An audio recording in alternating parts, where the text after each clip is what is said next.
Allah berikan pada detik ini, pada saat ini, di tempat yang mulia ini lebih baik daripada seluruh dunia serta isinya. Jadi telah dibacakan dalam salat kita pada rakaat yang pertama imam kita, qul bi fadlillahi wa bi rahmatihi fabidzalika falyafrahu wa khairun mimma yajma'un. Allah mengatakan, wahai Muhammad, sampaikanlah kepada umatmu, qul dengan rahmat Allah, wa fadlihi, dengan juga karunia Allah Ta'ala. Katakan Muhammad, dengan rahmat yang Allah berikan kepada kalian, dengan karunia yang Allah berikan kepada kalian, itu sesungguhnya lebih baik bagi kalian. Maka falyafrahu, Allah mengatakan falyafrahu, maka bergembira, bersyukurlah kepada Allah. Wa khairu mimma yajma'un, sesungguhnya itu lebih baik daripada yang dikumpulkan oleh orang-orang yang tidak beriman kepada Allah. Jadi dunia serta isi dikumpulkan jadi satu, sesungguhnya tidak akan dapat melampaui nikmat karunia dan rahmat Allah yang Allah berikan kepada kita. Itu jemaah sekalian, maka wajib dan harus bagi kita semua untuk selalu bersyukur kepada Allah Ta'ala atas segala nikmat. Nikmat itu kan bukan hanya fulus, bukan hanya uang, bukan hanya jabatan dan pangkat, tapi lebih dari itu adalah nikmat diberikan taufik oleh Allah, nikmat masih diberikan kekuatan oleh Allah, diberikan kemudahan oleh Allah untuk hadir di rumah Allah, untuk menjalankan syariat Allah. Salat subuh berjamaah duduk dalam majelis agama itu nikmat yang terbesar sesungguhnya di sisi Allah Subhanahu wa Ta'ala. Allah mengatakan, huwa khairu mimma yajma'un. Ini semua tidak akan bisa dibandingkan dan jauh lebih baik dibandingkan orang-orang yang mengumpulkan dunia dan dunia. Nah, itulah jemaah sekalian, semoga nikmat ini terus Allah kekalkan pada diri kita. Bagaimana caranya? Bersyukur kepada Allah. Karena syukur kepada Allah itu akan ada dua: mengekalkan nikmat yang ada, wa yajlibu ma lam yujad, dan akan mendatangkan yang belum ada. Itu ditambahkan oleh Allah nikmatnya. Lain syakartum la azidannakum. Siapa yang bersyukur atas nikmatku, Allah mengatakan selain ku tetapkan nikmatnya, la azidannakum, betul-betul akan kutambahkan nikmat tersebut. Apa buktinya? Pada hari-hari berikutnya Allah tetap istiqomah kita dalam kebaikan ini, insyaallah. Amin amin ya rabbal alamin. Salawat serta salam tidak lupa kita aturkan kepada junjungan Nabi besar Muhammad sallallahu alaihi wasallam, beserta ahli keluarganya, sahabat-sahabatnya, dan seluruh orang-orang dalam beragama dan sunnahnya hingga akhir masa. Allah ja'alna minhum ya rabbal alamin. Ma'asyiral muslimin rahimani wa rahimakumullah. Bahasan kita pada kajian rahmatan lil alamin adalah rahmatan lil alamin dalam bingkai Idul Qurban. Bingkai Idul Qurban. Beberapa hari insya Allah ke depan kita akan merayakan hari raya Idul Qurban. Satu di antara syariatnya adalah berkorban. Saya tidak membahas dari sisi fikihnya karena bukan tanggung jawab saya, sudah ada ustaz yang lain. Saya tidak membahas tentang keutamaan berkorban dan adab-adabnya. Tapi yang kita ingin bahas bukan juga sejarah korban. Korban itu sejarahnya dari mana, kapan, bagaimana, bukan. Tetapi kita membahas dari sisi tuduhan orang-orang barat dan orang orientalis terhadap korban ini. Jadi penyembelihan yang dilakukan oleh orang Islam ini dianggap oleh mereka sebagai perbuatan yang ekstrim, kejam. Katanya orang ekstremis katanya. Ini tuduhannya. Katanya orang Islam damai. Kalau mereka katakan Islam rahmatan lil alamin, wa ma arsalnaka illa rahmatan lil alamin. Rahmat, damai, kedamaian, tidak mau menumpahkan darah, tidak boleh mengambil hak orang lain, tidak boleh menyakiti orang lain. Katanya dalam Islam itu, bahkan dalam salah satu hadis Rasulullah SAW pernah dikatakan, tidak boleh seorang manusia itu membunuh makhluk di muka bumi ini dengan api, kecuali Tuhannya api. Dalam satu perjalanan Nabi Muhammad SAW singgah dari jihad atau dari dakwah di sebuah tempat. Tiba-tiba ketika mereka sedang istirahat, disengatlah atau digigitlah oleh beberapa ekor semut. Maka sahabat marah. Kalau sahabat marah, maka dibakarlah rumah semut tersebut. Rasulullah kemudian mengatakan, gara-gara satu ekor semut kalian bakar seluruh kaum yang bertasbih kepada Allah Subhanahu wa Ta'ala. Dan tidak, kenapa kalian membakar mereka? Padahal yang salah cuma satu. Tapi kalian tumpahkan kemarahan kalian kepada seluruh makhluk-makhluk yang bertasbih kepada Allah. Jadi ternyata seluruh hewan itu bertasbih kemana? Seluruh hewan, seluruh makhluk yang ada di muka bumi ini semua bertasbih kepada Allah. Walakin la tafqahuna tasbihahum, tetapi kalian kata Allah tidak pernah paham tasbih mereka, ibadah mereka kepada Allah Subhanahu wa taala. Dan Rasulullah mengatakan tidak boleh seorang makhluk menghukum atau membunuh dengan membakar makhluk lain kecuali Tuhannya api. Ini Allah Subhanahu wa taala. Islam katanya seperti ini. Membakar itu nggak boleh. Tetapi kenapa setiap tahun harus menyembelih dengan cara yang sangat ekstrim, menumpahkan darah hewan-hewan? Itu tujuan orang-orang paling kali dari orang barat. Tujuannya apa? Untuk menanamkan keraguan-keraguan pada diri kaum muslimin. Ini selalu disampaikan oleh mereka karena mereka yang merongrong keutuhan Islam. Makna Islam rahmatan lil alamin, mereka mendapat celah katanya dari sisi. Nah, ini yang menjadi pokok bahasan kita, maksud muslim. Ini menjadi pokok bahasan kita dengan segala keutamaan berkorban. Bahkan dalam beberapa hadis Nabi Muhammad SAW mengatakan, "Man kana lahu syai'atan wa lam yudhi fala yuqarribanna musallana." Hadis sahih. Barang siapa yang di tahun ini, di hari ini, kata Rasulullah, Allah berikan kemudahan, keluasan rezeki, tapi tidak mau berkorban, walam yudhi, tapi tidak mau berkorban, apa kata Rasul? Walam yuqarribanna musallana, jangan sekali-kali mendekati tempat sholat kami, tempat ibadah kami, musola kami itu di lapangan biasa. Karena Rasulullah melakukannya di lapangan. Nggak boleh mendekati tempat sholat kami. Karena itulah dari sebagian ulama mereka mengatakan hadis ini menunjukkan kepada kita larangan Rasulullah, kemurkaan Rasulullah kepada orang yang punya kemampuan dan tidak mau berkorban, dilarang berganti sholat, tempat sholat.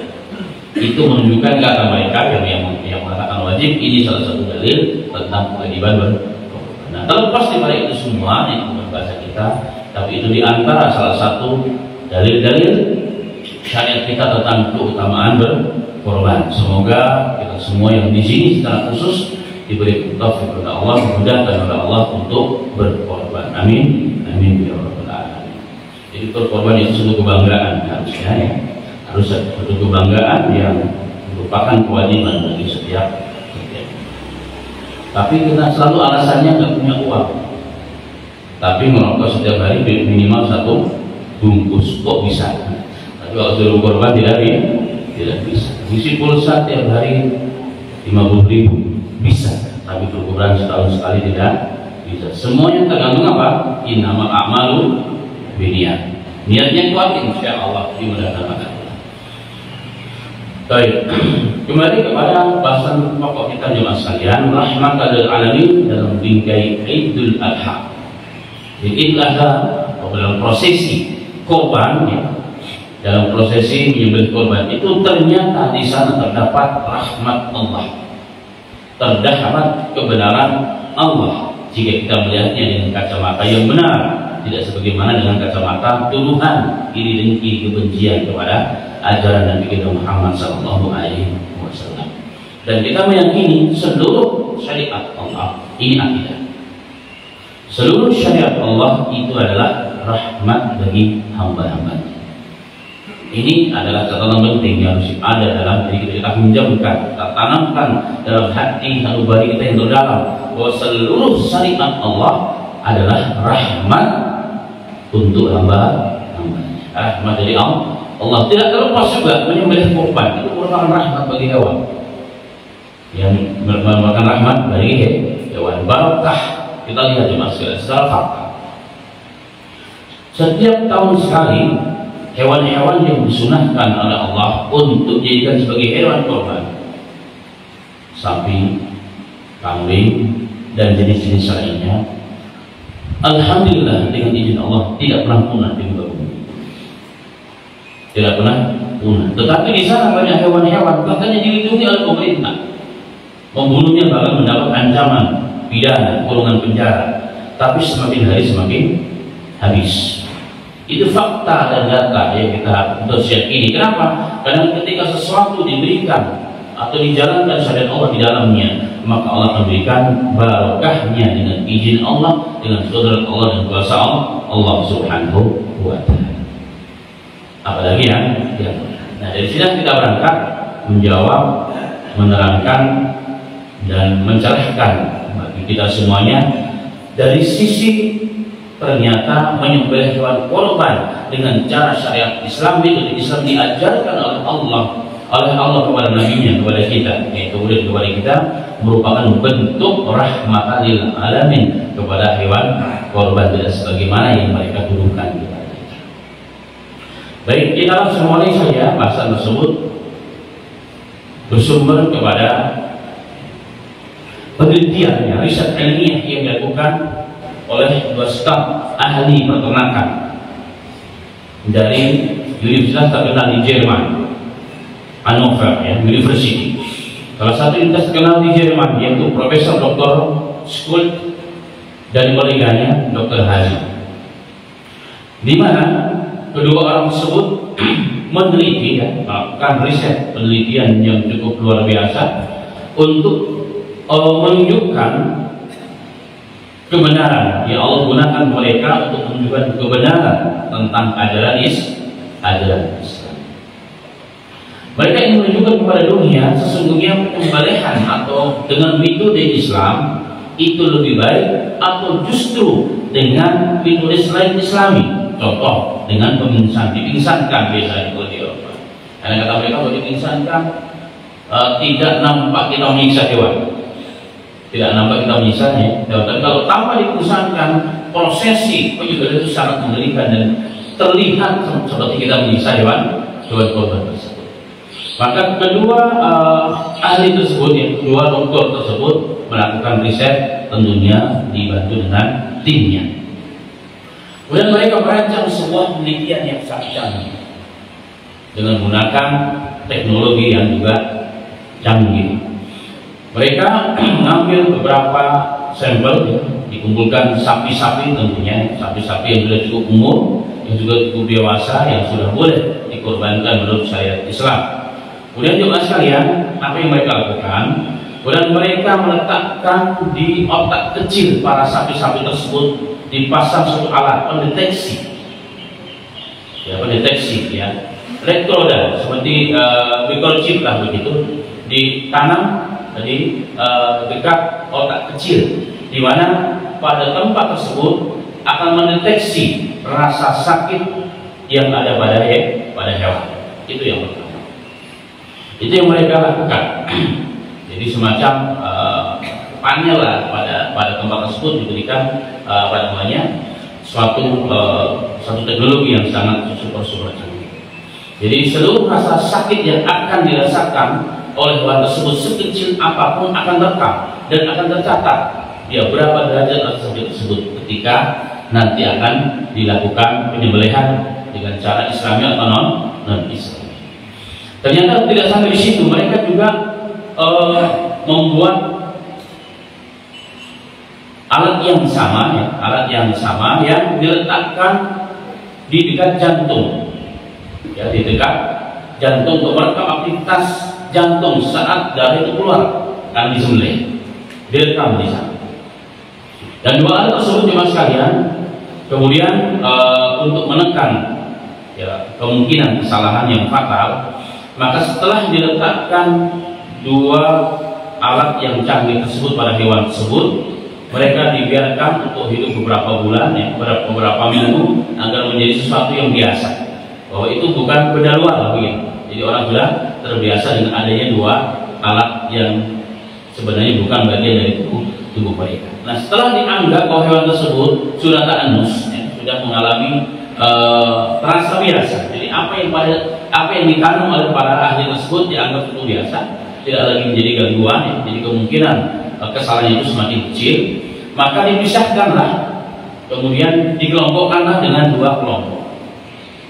Sapi-sapi 50% dikelompokkan pada kelompok A, kemudian 50% pada kelompok B.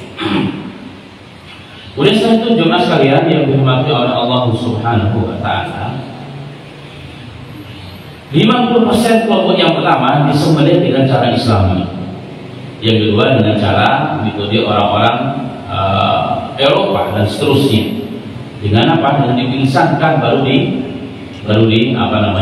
disembelih atau dieksekusi dengan cara-cara mereka. Nah setelah itu, ya setelah diteliti ulang, kemudian hasil penelitian itu pun yang ditunggu-tunggu semua disampaikan oleh para ahli tersebut, oleh dua dokter tersebut, ya, jadi terkenal di Jerman.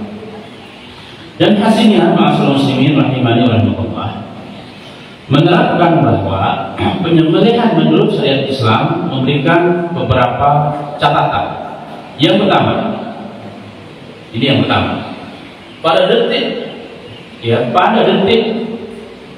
3 pertama, ya, setelah ternak disembelih dan ketika saluran pada leher sapi, ya, bagian depan terputus, ya, karena syariat Islam kan dari sini dibeleh, harus ada 3 saluran yang terputus. Tercatat bahwa tidak ada perubahan grafik pada alat elektrodarah yang diletakkan di dekat saraf atau otak kecil pada sapi tersebut. Tidak ada pergerakan sama sekali, ya, pada detik yang pertama ketika disembelih. Tidak ada, berarti artinya tidak ada indikasi apapun yang dirasakan oleh sapi tersebut. Ini pada detik yang pertama, ya, pada detik yang pertama. Kemudian pada detik yang berikutnya justru pada otak kecil, ya, terekam bahwa adanya penurunan grafik secara bertahap yang sangat mirip dengan kejadian tidur nyenyak. Jadi setelah 3 detik pertama tidak ada indikasi grafik bergerak sama sekali, nggak ada bergerak, yang di kabel itu nggak ada. Pada detik 3 berikutnya justru yang terjadi penurunan grafik bertahap kepada mereka, jadi seakan-akan mereka justru sedang tidur nyenyak, tidak merasakan apa-apa, ya. Sehingga benar-benar sapi itu kehilangan kesadarannya.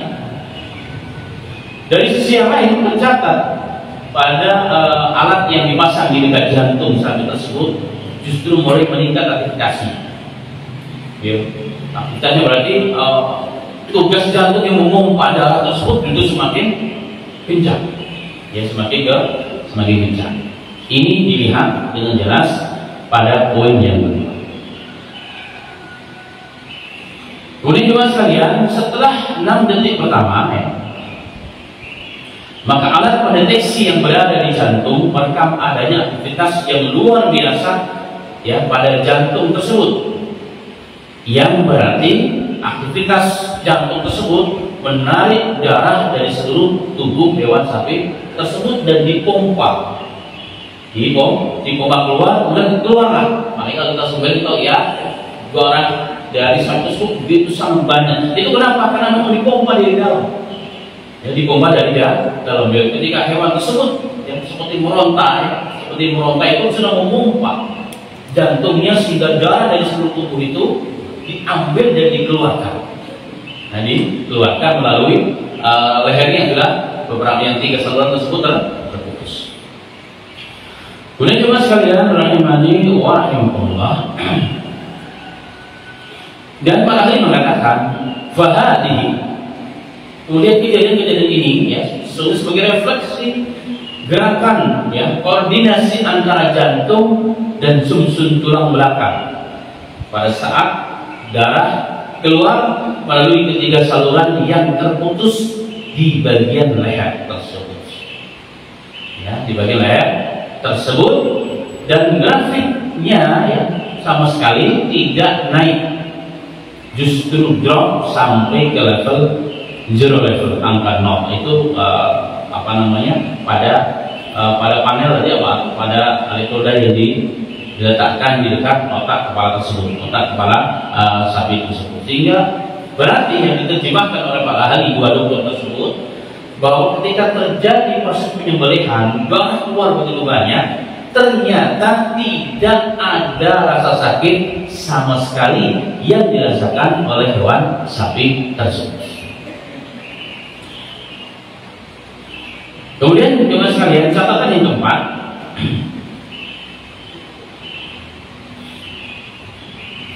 jika darah tertarik semua, kemudian dipompa oleh jantung keluar dari tubuh melalui leher yang sudah disembelih tadi secara maksimal, maka sisi lain akan menghasilkan apa? Kualitas daging yang beres. Sehingga daging yang disembelih dengan cara Islami tersebut, maka darahnya, ya kita paham, ya, darah itu adalah sumber segala penyakit. Itu dikeluarkan, maka berarti penyembelihan dengan cara Islami justru itulah akan menghasilkan kualitas daging yang sangat tinggi, yang bagus dan sangat-sangat layak untuk dikonsumsi oleh umat manusia. Nah, ini catatan ya, 4 catatan yang sangat bagus. Nanti ada beberapa tambahan. Ini catatan yang dikemukakan ya, oleh para ahli, para dua dokter tersebut tentang hasil risetnya pada prosesi penyembelihan hewan dengan metode Islam atau metode yang dicontohkan oleh Nabi kita Muhammad Sallallahu Alaihi Wasallam. Dan ini sekali lagi membuktikan kepada kita semuanya benar ya, bahwa seluruh syariat Nabi, seluruh syariat Islam itu merupakan rahmat bagi kita semua, bagi rahmatan lil alamin, bagi semesta. Maka jelas ya, apa yang dituduhkan oleh mereka, oleh orang Orientalis, oleh orang Barat, justru tertolak. Justru penemuannya sangat mengejutkan dunia dan sangat luar biasa. Kemudian mereka juga kemudian menyampaikan juga hasil dari risetnya tentang prosesi penyembelihan dengan metode non-Islami, yakni dengan dipingsankan terlebih dahulu. Catatannya ada beberapa catatan juga menurut mereka. Yang pertama, jadi sapi-sapi yang dipilih, yang 50% dari sapi yang tadi disiapkan, setelah dilakukan pemingsanan, maka sapi terhuyung, jatuh, kolaps lah ya, roboh. Setelah itu sapi tidak bergerak lagi sama sekali, sehingga dengan demikian sapi tersebut mudah dikendalikan, mau diapain saja, pasrah dia. Tidak terserah kamu yang ingin melihat sapi. Jadi sapi sudah bergerak kayak gini, kan sudah tidak punya kemampuan apa. Oleh karenanya ya, sapi ketika disembelih dalam kondisi seperti itu ya, tidak meronta tanpa mengalami seakan-akan ya, kata mereka, saat itu jika disembelih sapi tidak meronta-ronta, berarti sapi tidak mengalami rasa sakit sama sekali. Ini yang mereka anggap. Nah, itu yang mereka anggap. Dan kemudian efeknya adalah apa? Saat sapi disembelih di lehernya ya, maka darah pun tidak keluar kecuali sedikit ya, sedikit, tidak sebagaimana tadi pada proses metode syariat Islam. Kemudian catatan yang kedua, setelah proses pemingsanan tercatat adanya kenaikan yang sangat nyata pada grafik elektroda tadi yang dipasang di dekat otak kecil pada kepala sapi tersebut, dan ini mengindikasikan kepada kita semua bahwa tekanan rasa sakit yang diderita oleh sapi tersebut sangat begitu dahsyat ya, sangat begitu dahsyat, mungkin dengan cara dipukul dan seterusnya sampai dia pingsan. Ini yang menjadi catatan ya. Ini menjadi, walaupun dia tidak bergerak, tapi indikatornya itu menunjukkan jelas bahwa sapi tersebut merasakan tekanan yang begitu sangat luar biasa ya, sakit yang sangat luar biasa. Kemudian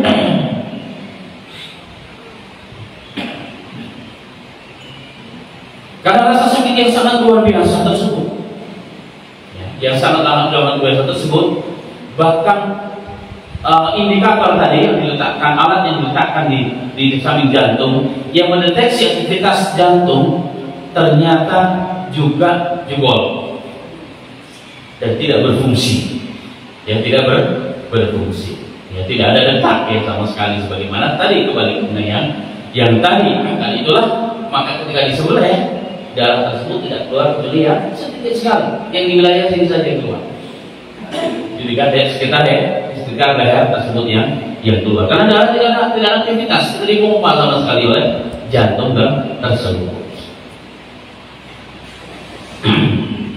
Berarti catatan yang keempat, jantung tidak mampu menarik darah dari seluruh tubuh, apalagi mengeluarkannya secara maksimal. Berarti darahnya apa yang terjadi? Membeku di urat-urat darah dan daging, tidak keluar.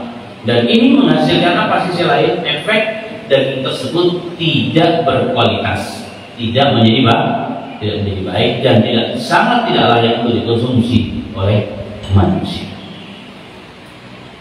Maka jemaah sekalian yang dirahmati oleh Allah Subhanahu wa taala, dari dua hasil dari penelitian atau dari riset secara ilmiah, ya, maka disimpulkan bahwa penyembelihan hewan kurban yang dilakukan oleh kaum muslimin dengan cara yang ditunjukkan oleh nabinya, Nabi Muhammad SAW, menjalankan seluruh etika dan adab-adabnya, ya, pranikah,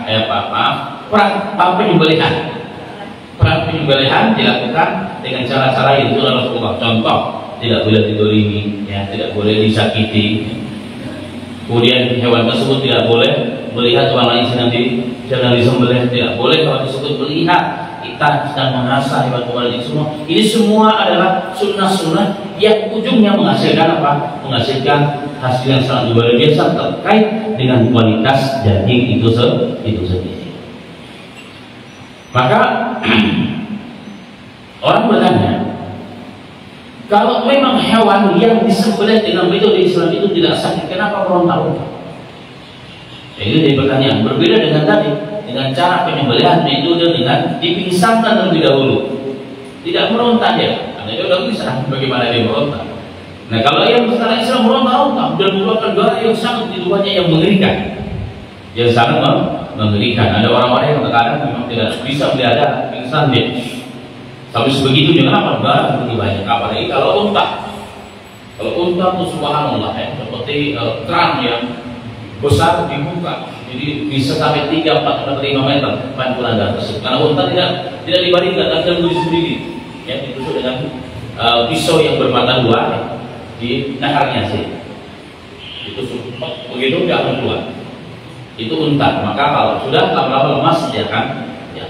Nah, ini metode Islam yang sepintas memang mengerikan, kejam, ekstrim, ya, ekstrim kata orang-orang yang belum paham atau pura-pura tidak mengerti tentang ajaran Islam.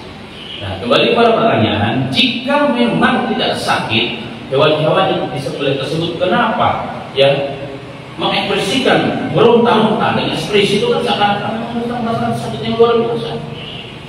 Nah, ini yang tuduhan dan dugaan dari mereka.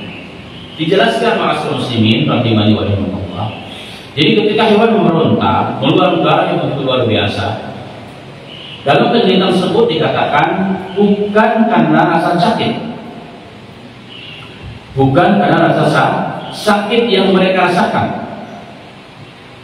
Ya, jadi sekali lagi, bukan karena rasa sakit yang dirasakan, tetapi boleh dikatakan semacam keterkejutan karena ada darah yang keluar yang begitu dasar dari lehernya. Jadi ada keterkejutan seperti itu yang mengiris lehernya, yang dilakukan dengan syariat Islam. Jadi ketika menyentuh itu, ya, maka otomatis hewan itu meronta karena kaget. Seperti halnya kita, ya, manusia terkejut, otomatis refleks, ya kan? Kita akan melakukan sesuatu yang ekstrim, bukan merasa sakit sebenarnya, tidak, karena kaget, terkejut. Begitulah hewan, ya, begitulah hewan sapi yang disembelih tersebut. Jadi meronta itu bukan karena rasa sakit, tetapi karena lebih kepada keterkejutan, ya, keterkejutan. Dan ini tadi telah dijelaskan oleh para ilmuwan kita. Maka benarlah dengan demikian bahwa syariat yang diajarkan oleh Nabi kita Muhammad SAW, ya, apalagi terkait dengan metode penyembelihan itu justru lebih menyayangi hewan, ya, lebih menyayangi hewan, lebih beradab, ya, lebih beradab dan lebih kita sebagai seorang manusia lebih manusiawi sebenarnya. Dan itulah Nabi Muhammad SAW dalam hadis yang sahih riwayat Muslim pernah bersabda, Inna Allah katabal ihsan ala kulli syai'in fa idza qataltum fa amsilul qatlah wa idza dawahtum fa amsilul dabh wal yuhidda ahadukum syafratahu falyuhid. Nabi Muhammad SAW mengatakan, Inna Allah katabal ihsan ala kulli syai'in. Sesungguhnya Allah Subhanahu wa taala telah menentukan, mewajibkan kita semua harus berbuat baik kepada segala sesuatu. Jadi berbuat baik ala kulli syai'in, ya, kepada sesuatu apapun, ya, sekecil apapun, itulah perintah syariat kita, itulah agama kita. Apa di antaranya kata Nabi Muhammad SAW, fa idza qataltum fa ahsinul qitlah. Jika kalian membunuh, maka bunuhlah dengan cara yang baik. Maka dalam Islam tidak boleh, bahkan dalam peperangan mutilasi itu tidak boleh. Menyiksa orang itu tidak boleh, bunuh saja, jangan disiksa. Bahkan itu dalam peperangan.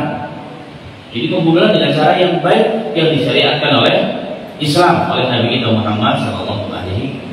Tidak boleh sebagaimana dilakukan oleh orang banyak pada hari ini. Kita lihat bagaimana saudara kita di Uyghur, Masya Allah, saudara kita di Myanmar, sampai hari ini ma'asal muslim. Ya, orang Islam nasib mereka, Masya Allah, luar biasa. Walaupun memang tidak banyak dia keluar. Itu pembunuhan yang sangat kejam, yang tidak manusiawi sama sekali. Bagaimana pembunuhan dilakukan oleh orang Israel dari ini, Zionis Israel kepada saudara kita di wilayah Palestina. Ini semua melanggar aturan syariat Islam. Tapi kita lihat bagaimana orang Islam, ya, ketika mereka melakukan perang, semua, bahkan orang tua, anak kecil, wanita yang tidak ikut serta dalam perangan itu pun tidak boleh disentuh, tidak boleh disakiti, apalagi sambil dibunuh. Ini adalah perintah agama. Fa idza qataltum fa ahsinul qitlah. Jika kalian membunuh, maka bunuhlah dengan cara yang baik. Wa idza dabahtum, dan jika kalian menyembelih hewan korban, fa ahsinul dzabha, maka sembelihlah dengan cara yang baik, ya, dengan cara yang ihsan. Itu kata Nabi Muhammad SAW. Apa di antaranya? Falyuhidda ahadukum syafratahu falyurid. Di antaranya adalah ketika mau menyembelih itu, maka asahlah, tajamkanlah pisau yang digunakan untuk menyembelih sehingga hewan itu terasa lebih enak. Harus dimakai, tidak boleh dengan sesuatu yang tumpul, ya, dengan batu, dengan alat-alat yang lain, tidak boleh. Harus dengan pisau atau senjata, tetapi harus ditajamkan terlebih dahulu. Dan ini disebut hadis min jawabil kalim. Artinya hadis yang pendek tetapi mengandung makna yang sangat luar biasa luasnya. Jemaah sekalian yang dirahmati Allah Subhanahu wa taala, untuk menambahkan catatan di atas, yang sekali lagi disebutkan bahwa syariat Islam dalam segala hal, termasuk dalam prosesi metode penyembelihan hewan, dalam ini hewan korban yang kita bicara di sini, maka nampaklah firman Allah Ta'ala, wa ma arsalnaka illa rahmatan lil alamin. Tidaklah kami utus engkau yang Muhammad membawa syariat, termasuk syariat dalam metode menyembelih hewan korban itu, kecuali rahmat bagi semesta alam. Walaupun orang-orang yang dari sudut Islam selalu menjadi celah menjelekkan, tapi penelitian dari orang-orang dari negara orang-orang yang tidak Muslim itu sebagai bukti tentang kebenaran Islam. Dan ini patut kita untuk bersyukur kepada Allah. Sebagaimana tadi di awal, kul bi rahmati fa bidzalika falyafrahu wa khairu mimma yasna'un. Katakanlah Muhammad kepada umatku, dengan karunia Allah, dengan rahmat Allah, fa bidzalika falyafrahu, hendaknya kalian bergembira, bersenang, bersyukur kepada Allah Ta'ala. Wa khairu mimma yasna'un, itu lebih baik dari apa yang mereka kumpulkan dan apa yang mereka sangkakan kepada kita.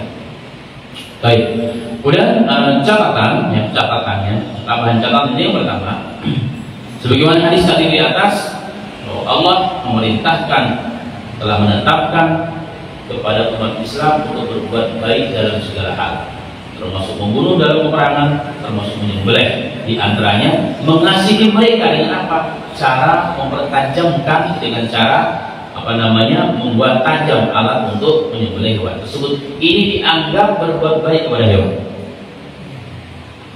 Dan sisi lain di manusia muslimin, hewan itu akan bangga. Kenapa? Karena dirinya dikorbankan sebagai bentuk pengamalan syariat Allah, sebagai bentuk syariat Allah. Baik. Kemudian dalam hadis yang lain, di antara bentuk juga ya rahmat. Yang tadi di awal sudah saya sampaikan, sebagai bentuk rahmat umat Islam ketika menyembelih hewan kurban adalah mempertajamkan alat dengan tidak mempertontonkan saat kita mengasah alat tersebut di hadapan hewan kurban. Ini syariat. Ya, ini syariat. Dalam hadis yang sahih diriwayatkan oleh Imam Tabrani sanadnya sahih. Satu ketika Nabi Muhammad marra ala rajulin, sedang melewati seseorang yang sedang mengasah pisaunya di depan kambing yang mau disembelih dengan sengaja, ya, di depan kambing. Jadi kambing ini lihat, dia lagi ngasah menyembelih kambing, kalau begitu. Maka Nabi Muhammad SAW melihat hewan tersebut kayak menangis, mengadu kepada Rasulullah. Yang menangis dan mengadu kepada Rasulullah SAW. Kemudian Rasulullah paham. Kemudian Rasulullah memanggil, wahai fulan, mari.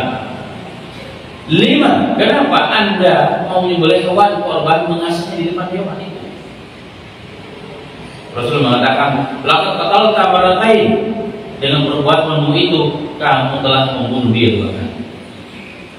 Ya, membunuh yang pertama itu justru rasanya tuh di dalam, ya, luar biasa. Ya, kita anak kecil, dokter mau menyuntik anak kecil, ya, ditunjukkan untuk itu. Nah, dia nangis, kenapa nak sakit itu enggak, tapi takut. Jadi ketakutan duluan.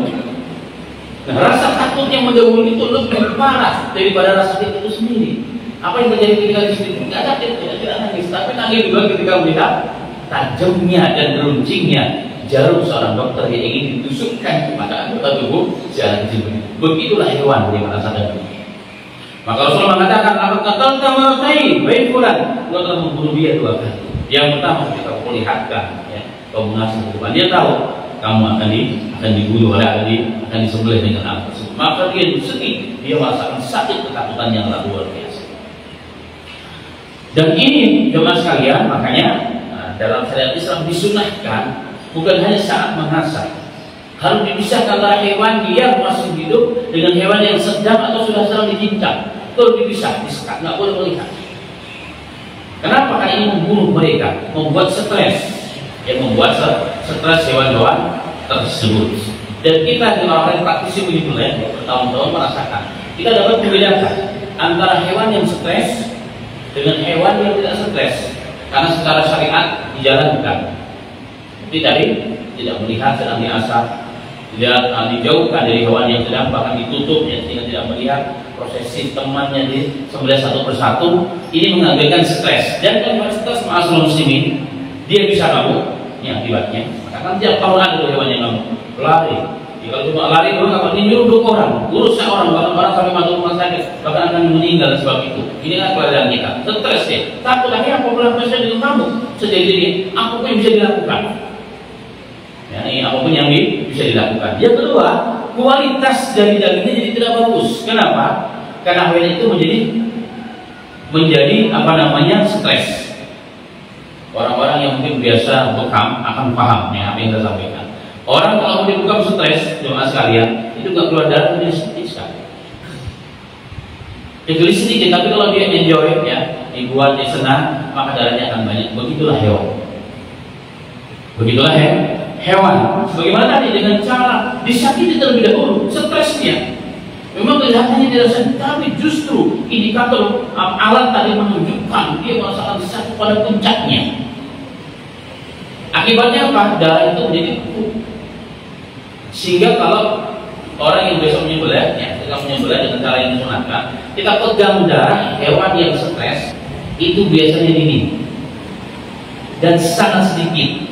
Itu jelas menyebabkan. Kenapa? Karena darah itu seperti seakan-akan ingin membeku dan sangat dingin dan kencur keluar di darah itu sedikit. Nah, berbeda dengan hewan yang dijalankan secara syariat, darahnya mungkin begitu banyak dan hangat. Ini hangat sekali, hangat cuma sekalian. Tak bukan pakai tangan itu hangat. Itu menunjukkan apa? Darah itu dipompa di dalam karena tidak stres. Nah, hasilnya ya adalah apa? Kualitas. Makanya banyak orang mengeluh, saya nggak suka makan daging korban, bau lagi. Iya, mungkin caranya itu yang tidak benar. Ini salah satu efeknya. Kan banyak orang, ibu-ibu terutama ya, ibu-ibu ya, mau masak daging, saya nggak suka makan daging korban. Kenapa? Nama potongannya nggak begitu, udah kotor, dan kemudian bau daging. Iya, karena apa? Karena setelah keluar hewan itu, darah itu tidak keluar dengan sempurna, masih bercampur di daging, sehingga apa hasilnya? Mudah terjadi pembusukan. Dan kita paham kalau daging itu darahnya tidak sempurna keluar, itu sarang tempat perkembangbiakan bakteri. Itu yang terjadi di masyarakat. Nah, ini perlu diperhatikan ya bagi para panitia khusus. Memang kalau ekstra menjaga. Makanya itu kan pokoknya kalau udah musim korban, musim asam urat naik, musim darah tinggi naik, ya. Dan kenapa kualitas daging yang dimakan tidak kurang baik atau kurang sehat. Ya, dengan ini maka benarlah firman Allah Taala, maha benar firman Allah ketika berfirman surat Fussilat, sanurihim ayatina fil afaq wa fi anfusihim hatta yatabayyana lahum annahu al-haq aw lam yakfi bi rabbika annahum ala kulli syai'in syahid. Allah mengatakan, sanurihim ayatina fil afaq, kami akan menunjukkan, ya, akan menunjukkan fil afaq di jagat raya ini, wa fi anfusihim, dan pada diri mereka tentang kebenaran Islam, termasuk dalam penyembelihan tersebut. Untuk apa? Hatta yatabayyana lahum al-haq, supaya mereka paham, mereka tahu bahwa ajaran yang dibawa oleh Islam oleh Nabi Muhammad SAW itu bukan dari Rasul, tapi itu semata-mata wahyu dari Allah. Wa ma yantiqu anil hawa in huwa illa wahyu yuha. Apapun yang disabdakan, apapun yang berbuat oleh Rasulullah itu semata-mata wahyu dari Tuhan Yang Maha Esa, Allah Subhanahu wa taala. Awalam yanfi bi rabbika annahu ala kulli syai'in qadir. Apakah tidak cukup kata Allah bagi mereka bahwa Allah sebagai saksi untuk segala sesuatu. Jadi ini semua sekali lagi menunjukkan kebenaran Islam.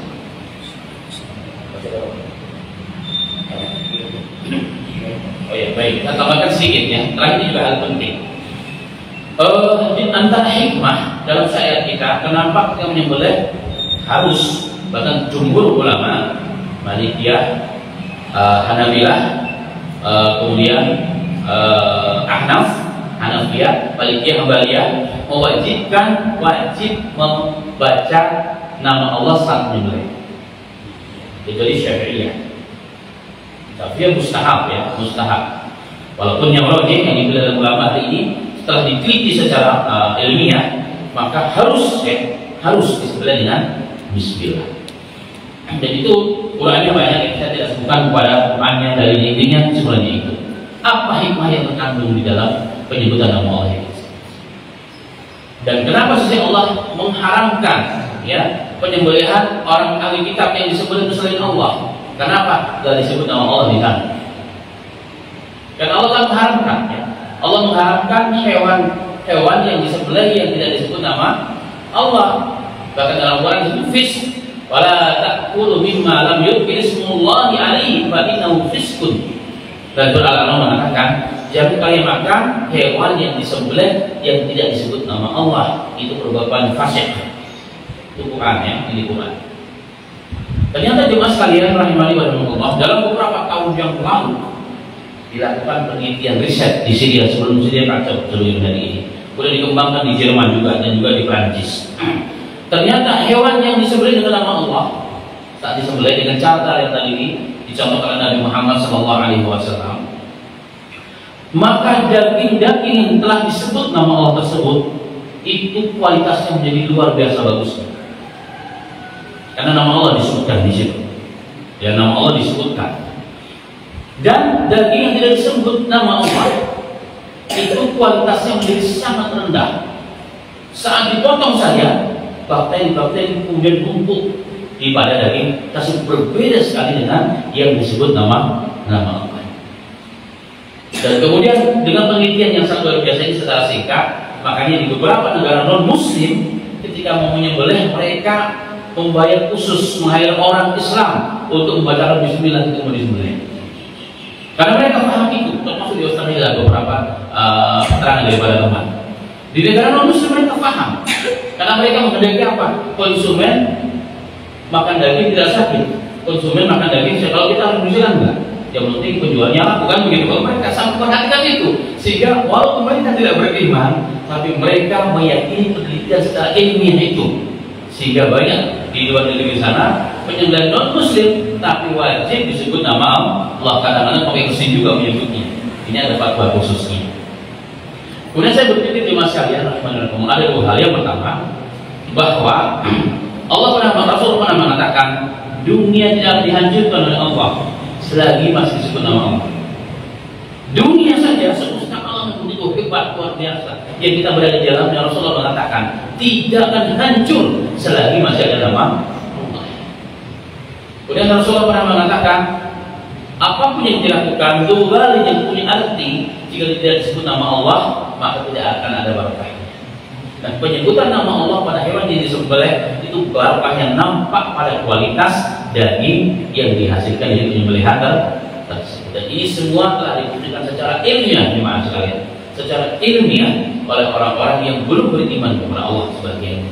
Tapi kenapa kita masih ragu dengan Islam? Maka tidak ada alasan lagi tidak bangga, tidak syukur sebagai orang Islam yang di dalamnya ternyata syariat kita betul-betul rahmat dan alamin. Implikasi daripada yang Islam apa? Hasilnya tadi itu kualitasnya bagus, kualitasnya bagus sebagaimana yang diinginkan oleh para ahli kesehatan. Semoga Allah Ta'ala memberikan taufik kepada semuanya. Apa yang disampaikan menambah keyakinan kita sebagai muslim kepada syariat Allah, kepada sunnah Nabi kita Muhammad sallallahu alaihi wasallam. Amin amin ya rabbal alamin.